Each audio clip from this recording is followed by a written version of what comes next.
So today we are looking at these Drip Everywhere water filters. These are ones that you need to be changing every 6 months. I'm gonna be showing you how to actually go through and install these into your fridge. It's a super easy process. It takes like 1 minute to do. So let's walk through it right here.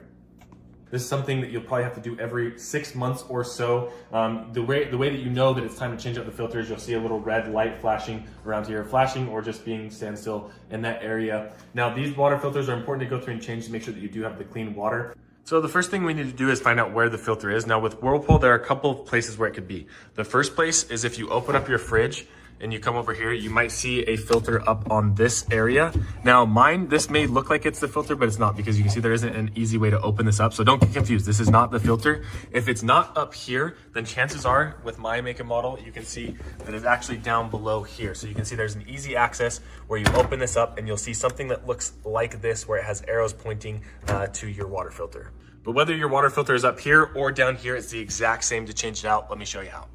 So you can see they make this very easy. Just open this up. This thing kind of pops out and you're gonna notice that there are arrows pointing in a specific way telling you which way the water filter needs to go in. You just simply pull this out. You're gonna notice that this is a little heavier because it has, I think it's because it has the water and stuff inside of it, compared to the new one that we have here, which is a little bit lighter.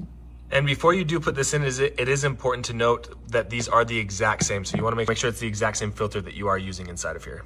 Now, you want to pop off this little cap right here, and then it is simple as taking this thing, making sure that the arrow is facing the right direction, and then we are going to then just pop that back in there. And you're gonna notice it's not gonna go in all the way because it wants to shut that before you do it. So you just get it into a good spot right there, and then you push this in until you hear the click, and then now your water filter is now changed. It is simple as that. There is one other thing that we do need to do before this is over though, and that is to empty out some of the water.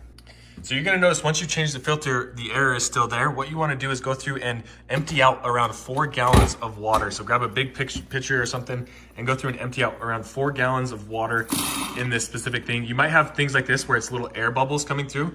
Don't worry, just keep pushing down until the water comes through again. That's just the water, the air inside of there. So you can see it's just kind of taking a second. This is normal. So this is what you want to do, is go through and just restart that filter there. And then now you can see the stream is starting to come back from the water. And once you've gone through and emptied out that water, eventually this light will turn off for you. If it doesn't for whatever reason, a lot of them have reset buttons where you can see I can hold down this and hold this for 3 seconds and the light will go away, because now your water is filtered and the thing is changed. And that is all there is to it. You now have a new filter inside of your refrigerator.